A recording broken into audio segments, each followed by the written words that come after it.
ಸ್ನೇಹಿತರೆ ನಮಸ್ಕಾರ, ನಿಮ್ಗೆಲ್ರಿಗೂ ನಮ್ಮ ಚಾನಲ್ಗೆ ಸ್ವಾಗತ. ಈಗಾಗಲೇ ನಿನ್ನೆ ತಾನೇ HSTRಗೆ ಸಂಬಂಧಪಟ್ಟಂತೆ CNRಗಳು ಹೊರಬಿದ್ದಿದ್ದಾವೆ. ಸೊ ಅದಕ್ಕೆ ಸಂಬಂಧಪಟ್ಟಂತೆ ಭಾಳಷ್ಟು ಜನ ಶಿಕ್ಷಕರ ನೇಮಕಾತಿ ಯಾವಾಗ ಆಗುತ್ತೆ, ಜೊತೆಗೆ ಶಿಕ್ಷಕರ ನೇಮಕಾತಿಗೆ ಸಂಬಂಧಪಟ್ಟಂತೆ ಪರೀಕ್ಷೆ ಯಾವಾಗ ಆಗುತ್ತೆ, ನಮ್ಗೆ ಓದೋದಕ್ಕೆ ಎಷ್ಟು ಸಮಯ ಸಿಗ್ಬೋದು ಸರ್ ಅಂತ ಭಾಳಷ್ಟು ಜನ ಪ್ರಶ್ನೆಗಳನ್ನ ಕೇಳ್ತಾ ಇದ್ರಿ. ಅದಕ್ಕೆ ಸಂಬಂಧಪಟ್ಟಂತೆ ಒಂದು ಮೋಟಿವೇಶನ್ ವಿಡಿಯೋ ಈ ವಿಡಿಯೋದಲ್ಲಿ ಮಾಡ್ತಾ ಇದ್ದೀನಿ. ಅಂತಂದರೆ ಯಾವಾಗ ಈ ಒಂದು ಅಧಿಸೂಚನೆ ಹೊರಬೀಳಬಹುದು, CET ಯಾವಾಗ ಆಗುತ್ತೆ, ನಿಮ್ಗೆ ಓದೋದಕ್ಕೆ ಎಷ್ಟು ದಿನ ಏನು ಆ ದಿನಗಳು ಸಿಗ್ತವೆ ಅನ್ನೋದ್ರ ಬಗ್ಗೆ ಸಂಪೂರ್ಣ ಒಂದು ವಿಶ್ಲೇಷಣೆ ಮಾಡಿದ್ದೀನಿ. ಇದು ಸಂಪೂರ್ಣ ಒಂದು ಮೋಟಿವೇಶನ್ ವಿಡಿಯೋ ಅಷ್ಟೇ. ಜೊತೆಗೆ ಈ ನಿಮ್ಮ ಪ್ರಶ್ನೆಗಳು ಏನೆಲ್ಲ ಇದಾವೋ ಇವೆಲ್ಲ ಯಕ್ಷ ಪ್ರಶ್ನೆಗಳು ಅಂತಲೇ ಹೇಳ್ಬೋದು. ಏನಕ್ಕೆ ಅಂತಂದರೆ ಈಗ ಒಂದು ಸರಿಯಾಗಿ ಅರ್ಥ ಮಾಡ್ಕೊಳ್ಳಿ. ಈಗ HSTRಗೆ CNR ರೂಲ್ಸ್ ಬಿಟ್ಟಿದ್ದಾರೆ. ಸೊ ಎಷ್ಟು ದಿನ ಸಮಯಾವಕಾಶ ಕೊಟ್ಟಿದ್ದಾರೆ? 7 ದಿನಗಳ ಕಾಲ ಸಮಯಾವಕಾಶನ ಕೊಟ್ಟಿದ್ದಾರೆ. ತದನಂತರ 7 ದಿನಕ್ಕೆ ತಕ್ಷಣವೇ ಅವರು 8ನೇ ದಿನವೇ ಒಂದು ರಾಜ್ಯಪಥದಲ್ಲಿ ಮತ್ತೆ ಹೊರಡಿಸ್ತಾರಾ ಅಧಿಕೃತವಾಗಿ? ಇಲ್ಲ, ಮತ್ತೆ ಅದರಿಂದ ಒಂದು 7 ದಿನ ತೆಗೆದುಕೊಂಡು ಸಂಪೂರ್ಣವಾಗಿ ಚರ್ಚೆ ಮಾಡಿ ಇದೇ ಮಾಹಿತಿ ಎಲ್ಲರೂ ಒಪ್ಕೊಂಡಿದ್ದಾರೆ ಇಡೀ ರಾಜ್ಯ ಸರ್ಕಾರ, ಇಡೀ ರಾಜ್ಯ ಅಂತಂದಾಗ ಒಂದು 14 ದಿನಗಳ ನಂತರ ಏನಾಗುತ್ತೆ, ಆ ರಾಜ್ಯ ಪತ್ರದಲ್ಲಿ ಹೊರಡಿಸ್ತಾರೆ. ಮತ್ತೊಮ್ಮೆ ಇದೇ ಒಂದನ್ನ ಅಧಿಕೃತವಾಗಿ ಹೊರಡಿಸ್ತಾರೆ ಅವಾಗ. ಸೊ ಇವಾಗ ಇದು ಕರಡು ಅಷ್ಟೇ. ಸೊ ಈಗ ಅರ್ಥ ಮಾಡ್ಕೊಳ್ಳಿ, ಇವತ್ತು ದಿನಾಂಕ 19 ಆಯ್ತಾ, ಇದಕ್ಕೊಂದು 14 ದಿನ ಸೇರಿಸ್ಕೊಳ್ಳಿ. ಎಷ್ಟಾಯಿತು? ಸರಿಸುಮಾರಾಗಿ ಜುಲೈ 2ನೇ ತಾರೀಕು ಅಂತ ಅನ್ಕೋಣ. ಸೊ ಜುಲೈ 2 ಅಂತಂದರೆ ಜುಲೈ 5ನೇ ತಾರೀಕು ಅಷ್ಟರೊಳಗಡೆ ನಮಗೆ ಒಂದು ಅಧಿಕೃತವಾಗಿ HSTRನ CNR ನಿಯಮಗಳು ಇದು ತಿದ್ದುಪಡಿಗೆ ಬಿಟ್ಟಿರೋದಷ್ಟೇ, ಅಧಿಕೃತವಾಗಿ ಬಿಟ್ಟಿಲ್ಲ. ಜುಲೈ 5ಕ್ಕೆ ನಮಗೆ ಅಧಿಕೃತವಾಗಿ ಹೊರಗಡೆ ಬಂದರೂ ಸಹ ನಮಗೆ ಜುಲೈ 6ನೇ ತಾರೀಕು ನೋಟಿಫಿಕೇಶನ್ ಮಾಡ್ತಾರಾ? ಇಲ್ಲ. ಸೊ ಆ ಒಂದು ವಾರದಲ್ಲಿ ಒಂದು 3-4 ದಿನಗಳ ನಂತರ ಸೊ ನಾನು ಹಾಕಿದ್ದೀನಿ ನೋಡಿ, ಜುಲೈ 2ನೇ ವಾರದಲ್ಲಿ ನಮಗೆ ಅಧಿಸೂಚನೆ ಆಗುತ್ತೆ. ಆಲ್ಮೋಸ್ಟ್ ನಮಗೊಂದು 90 to 95% ನಮ್ಗೆ ಅಧಿಸೂಚನೆ ಯಾವಾಗುತ್ತೆ ಅಂತಂದರೆ ಜುಲೈನ 2ನೇ ವಾರದಲ್ಲಿ 95% ಅಧಿಸೂಚನೆ ಆಗೇ ಆಗುತ್ತೆ. ಸೊ ಯಾವುದಕ್ಕಾಗುತ್ತೆ? ಅಟ್ ಎ ಟೈಮ್ 3ಕ್ಕೂ HSTR, GPSTR, PSTR 3ಕ್ಕೂ ಅಟ್ ಎ ಟೈಮ್ ನೋಟಿಫಿಕೇಶನ್ ಆಗುತ್ತೆ. ಸೊ ಆದ ನಂತರ ಜುಲೈ 2ನೇ ವಾರದ ನಂತರ ನಮಗೇನು ಅರ್ಜಿ ಸಲ್ಲಿಕೆಗೆ 1 ತಿಂಗಳ ಕಾಲಾವಕಾಶವನ್ನು ಕೊಡ್ತಾರೆ. ಅಂದರೆ ಅರ್ಜಿ ಸಲ್ಲಿಕೆಗಾಗಿರ್ಬೋದು, ತಿದ್ದುಪಡಿಗಾಗಿರ್ಬೋದು, ಮತ್ತು ಆ ಚಲನ ಕಟ್ಟೋದಕ್ಕೆ ಎಲ್ಲ ಸೇರಿ 1 ತಿಂಗಳು. ಸೊ ಇಲ್ಲಿ ಜುಲೈಯಿಂದ 2ನೇ ವಾರ ಅಂತಂದರೆ ಆಗಸ್ಟ್ 2ನೇ ವಾರದಷ್ಟರೊಳಗಡೆ ನೀವು ಅರ್ಜಿಯನ್ನು ಸಲ್ಲಿಸಿ ಕಂಪ್ಲೀಟ್ ಆಗಿರುತ್ತೆ. ಇನ್ನು ಇವರಿನ್ನ ಎಷ್ಟು ಅರ್ಜಿಗಳು ಬಂದಿದ್ದಾವೆ, ಅರ್ಜಿಗಳಿಗೆ ಸಂಬಂಧಪಟ್ಟಂತೆ ಪರೀಕ್ಷಾ ಕೊಠಡಿಗಳನ್ನು ತಯಾರು ಮಾಡ್ಕೊಳ್ಳೋದಕ್ಕೆ. ಸೊ ಆ ಒಂದು ನಮ್ಮ ಒಂದು CSSL ಈ ಸಲ ಪರೀಕ್ಷೆನ ಕಂಡಕ್ಟ್ ಮಾಡ್ತಾ ಇರೋದ್ರಿಂದ ಸೊ ಅದೊಂದು 60 ದಿನಗಳ ಕಾಲ. ಸೊ ಈಗ ನೀವು PC ಗಮನಿಸಿರ್ಬೋದು, PC ಅವರಿಗೆ ಪೊಲೀಸ್ ಕಾನ್ಸ್ಟೇಬಲ್ ಕೇವಲ 56 ದಿನಗಳ ಕಾಲಾವಕಾಶನ ಕೊಟ್ಟಿದ್ದಾರೆ. ನಮ್ಮ ಹಿಂದಿನ TETಯನ್ನು ಗಮನಿಸಿ ನೋಡಿ, TETಗೂ ಅಷ್ಟೇ ಸರಿಸುಮಾರಾಗಿ ನಮಗೆ ಕಾಲಾವಕಾಶ ಕೊಟ್ಟು ಕೇವಲ 60 ದಿನ ಅಷ್ಟೇ ನೋಟಿಫಿಕೇಶನ್ ಆದ ನಂತರ. ಅಂದರೆ ಈಗ ಟೀಚರ್ ನೋಟಿಫಿಕೇಶನ್ ಆದರೂ ಅಷ್ಟೇ ನಮಗೆ ಸರಿಸುಮಾರಾಗಿ 60 ದಿನಗಳ ಕಾಲಾವಕಾಶ ಸಿಗ್ಬೋದಷ್ಟೇ. ಎಲ್ಲಿಂದ? ಈ ಒಂದು ನೋಟಿಫಿಕೇಶನಿಂದ. ಸೊ ಅಂತಂದರೆ ನಮಗೆ ಪರೀಕ್ಷೆ ಯಾವಾಗ ಆಗ್ಬೋದು, ಇದು ನಮಗೆ ತುಂಬ ಡೌಟ್ ಆಗಿರುವಂಥದ್ದು. ಯಾಕೆ ಅಂತಂದರೆ ಮಧ್ಯದಲ್ಲಿ GB ಎಲೆಕ್ಷನ್ಸ್ ಇದ್ದಾವೆ. ಆ ಎಲೆಕ್ಷನ್ಗೆ ಸಂಬಂಧಪಟ್ಟಂತೆ ಏನಾದರೂ ಇನ್ನೂ ಎಕ್ಸಾಮ್ಸ್ ಮುಂದಕ್ಕೆ ಹೋಗ್ತಂತ ಭಾಳಷ್ಟು ಜನಕ್ಕೆ ಡೌಟ್ಸ್ ಇದೆ. ನೋಡಿ, ನಮಗೆ ಅರ್ಜಿ ಹಾಕಿದ ನಂತರ ಸೊ ಎಕ್ಸಾಮ್ಸನ್ನ ಡೇಟ್ ಅವರು ಅನೌನ್ಸ್ ಮಾಡಿದ ಮೇಲೆ ಸಾಮಾನ್ಯವಾಗಿ ನಮಗೆ ಅಕ್ಟೋಬರ್ನಲ್ಲಿ, ಸರಿಯಾಗಿ ಅರ್ಥ ಮಾಡ್ಕೊಳ್ಳಿ, ಆಗಸ್ಟಿಂದ 2 ತಿಂಗಳು, ಸೆಪ್ಟೆಂಬರ್, ಅಕ್ಟೋಬರ್ನ ಮಧ್ಯದಲ್ಲಿ ಅಥವಾ ನವೆಂಬರ್ನಲ್ಲಿ ಪರೀಕ್ಷೆಗಳು ನಡೀತವೆ. ಯಾಕೆ ನವೆಂಬರ್ಗೆ ಮೂವ್ ಮಾಡಿದ್ದೀನಿ ಇಲ್ಲಿ ಅಂತಂದರೆ, ಇನ್ ಕೇಸ್ ಅಕ್ಟೋಬರ್ನಲ್ಲಿ ಎಲೆಕ್ಷನ್ಸ್ ಏನಾದರೂ ಇದ್ದರೆ ಸಾಮಾನ್ಯವಾಗಿ ನೀವು ಗಮನಿಸ್ಬೋದು, ಎಲೆಕ್ಷನ್ಸ್ ಎಲ್ಲ ಯಾವಾಗ ರಜೆಗಳಿರ್ತಾವೆ ಅವಾಗ ಹೆಚ್ಚಾಗಿ ಮಾಡ್ತಾರೆ. ಸೊ ಈ ಮಧ್ಯವಾರ್ಷಿಕ ರಜೆಗಳು ಬಂದಾಗ ಏನಾದ್ರು ಅಕ್ಟೋಬರಲ್ಲಿ ಏನಾದರೂ ಆವಾಗ ನಿಮಗೆ ಎಲೆಕ್ಷನ್ಸ್ ಏನಾದ್ರು ನಡೆದ್ರೆ ಸೊ ಇನ್ನೂ ನಿಮಗೆ ಉಪಯುಕ್ತ. ಏನಕ್ಕೆ? ಓದ್ಕೊಳ್ಳೋಕೆ ಸ್ವಲ್ಪ ಸಮಯ ಜಾಸ್ತಿ ಸಿಗುತ್ತೆ. ಆಗ ಪರೀಕ್ಷೆಗಳು ನವೆಂಬರ್ಗೆ ಮುಂದೂಡಲಾಗುತ್ತೆ.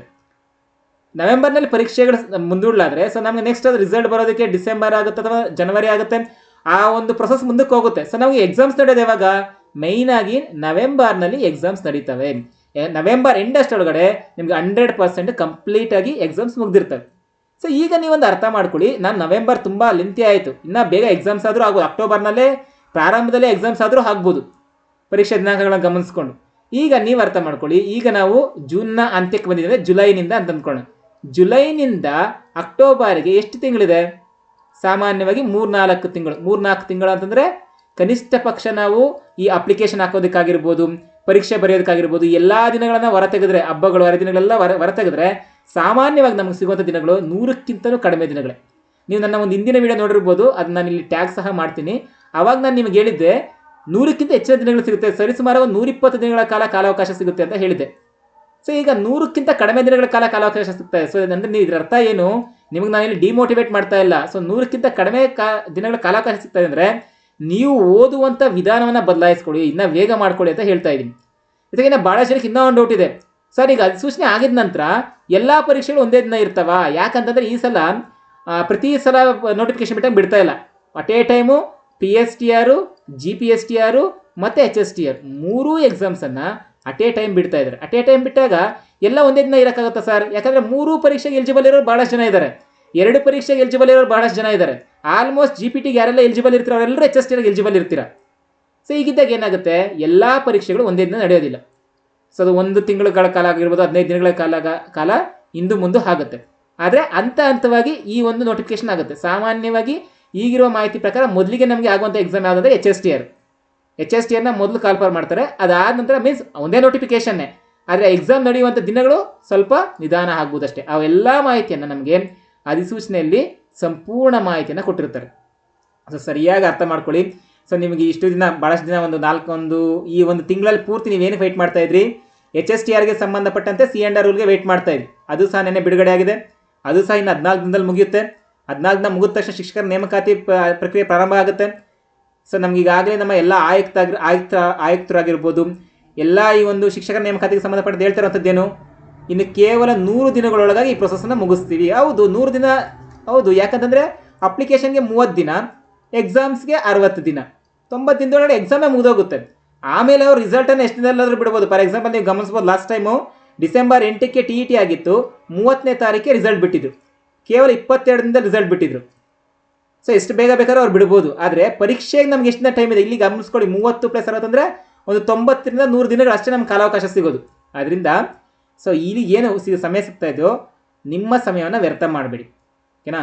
ಇನ್ನು ಭಾಳಷ್ಟು ಜನ ಸರ್ ನಾವು ಗೆಸ್ಟ್ ಟೀಚರಾಗಿ ಹೋಗ್ತಾ ಇದ್ದೀವಿ, ನಾವೇನು ಮಾಡಬೇಕೇನು ಅಂತಂದರೆ ಅವ್ರು ನಾನು ಮುಂದಿನ ವೀಡಿಯೋದಲ್ಲಿ ಹೇಳ್ತೀನಿ. ಸೊ ನೀವು ಗೆಸ್ಟ್ ಟೀಚರಾಗಿ ಹೋಗಬೇಕಾ ಬೇಡವಾ, ನೀವು ಹೋದ್ರೂ ನಿಮ್ಮ ಒಂದು ಸಮಯವನ್ನು ನೀವು ಹೇಗೆ ಮ್ಯಾನೇಜ್ ಮಾಡ್ಕೋಬೇಕು ಅನ್ನೋದನ್ನು ಸಹ ನಾನು ಮುಂದಿನ ವೀಡಿಯೋಗಳಲ್ಲಿ ತಿಳಿಸ್ಕೊಡ್ತೀನಿ. ಸೊ ಇಲ್ಲಿಗೆ ನಿಮಗೆ ಸಂಪೂರ್ಣವಾಗಿ ಎಷ್ಟು ದಿನಗಳು ಸಿಗುತ್ತೆ, ಹೇಗೆ ಸಿಗುತ್ತೆ ಅನ್ನೋದನ್ನ ನಿಮ್ಗೆ ಗೊತ್ತಿರುತ್ತೆ. ಜೊತೆಗೆ ಈ ಸಲ ಏನು HSTRಗೆ ಸಂಬಂಧಪಟ್ಟಂತೆ PG ಅನ್ನೋಂಥದ್ದಿಲ್ಲ, ಹೌದಲ್ವಾ? PG ಅನ್ನೋಂಥದ್ದಿಲ್ಲ, TET ಅನ್ನೋಂಥದ್ದು ಕಡ್ಡಾಯ ಇಲ್ಲ. ಆ ಮಾಹಿತಿ ನಾನು ನಿಮಗೆ ಬೆಳಗಿನ ಒಂದು ವಿಡಿಯೋದಲ್ಲೇ ಹೇಳಿದ್ದೀನಿ. ಜೊತೆಗೆ GPTಗೆ ಸಂಬಂಧಪಟ್ಟಂತೆ GPSTRಗೆ ಇನ್ನೊಂದು ಫುಲ್ ಪಾಸಿಟಿವ್ ಏನು, ಅತಿ ಹೆಚ್ಚಿನ ಪೋಸ್ಟ್ಗಳಿರೋದು ಈ ಸಲ GPSTR.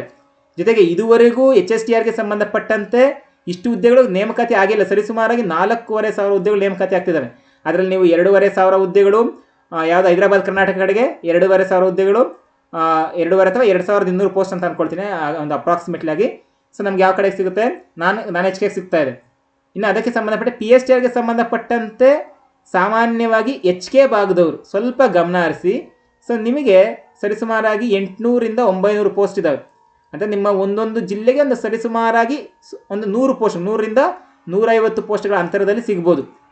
ಸೊ ಈಗ ಸದ್ಯಕ್ಕಿರುವಂಥದ್ದು ಇಷ್ಟರಲ್ಲೇ ನೀವೇನು ಮಾಡಬೇಕಾಗುತ್ತೆ, ಓದಿ ನೀವು ಜಾಬನ್ನು ಪಡ್ಕೋಬೇಕಾಗುತ್ತೆ. ಸೊ ಇನ್ನು ಇದಕ್ಕೆ ಸಂಬಂಧಪಟ್ಟಂತೆ PSTRಗೆ ಸಂಬಂಧಪಟ್ಟಂತೆ ಯಾವುದೇ ರೀತಿಯಾಗಿನ ಪದವಿ ಏನು ಕಂಪ್ಲೀಟಾಗಿ ಪದವಿಯನ್ನು ಕೇಳ್ತೀವಿ ಅನ್ನೋದು ಎಲ್ಲೂ ನಮಗೆ ಅಧಿಕೃತವಾಗಿ ಘೋಷಣೆ ಆಗಿಲ್ಲ, ಓಕೆನಾ. ಅದರದ್ದು ಕ್ವಶನ್ಸು ಭಾಳಷ್ಟು ಜನ ಕೇಳ್ತಾ ಇದ್ದೀರಾ.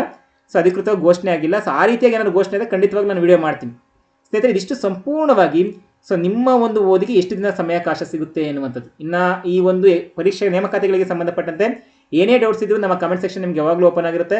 ಸೊ ಕಮೆಂಟ್ ಮಾಡಿ. ಸೊ ನಿಮ್ಗೆ ಏನೇ ಅತಿ ಪ್ರಮುಖವಾಗಿರುವಂಥ ಕಮೆಂಟ್ ಅಥವಾ ಏನೋ ಡೌಟ್ ಇತ್ತು, ಎಲ್ಲರಿಗೂ ಅದು ಉಪಯುಕ್ತ ಆಗೋ ರೀತಿಯಲ್ಲಿ ಇತ್ತು ಅಂತಂದರೆ ನಾನೊಂದು ವಿಡಿಯೋ ಮಾಡಿ ಮುಖಾಂತರ ತಿಳಿಸ್ತೀನಿ. ಅಂದರೆ ಅಲ್ಲೇ ನಿಮಗೆ ಕಮೆಂಟ್ಗೆ ಒಂದೊಂದು ಆನ್ಸರ್ನ ಕೊಡ್ತೀನಿ ಅಂತ ಹೇಳ್ತಾ ಇದಾಗಿತ್ತು ಇವತ್ತಿನ ಮಾಹಿತಿ. ಇನ್ನು ಮುಂದಿನ ವಿಡಿಯೋದಲ್ಲಿ ಭೇಟಿ ಆಗೋಣ ಸ್ನೇಹಿತರೆ. ನಿಮಗೆಲ್ಲರಿಗೂ ಧನ್ಯವಾದಗಳು ಸ್ನೇಹಿತರೆ.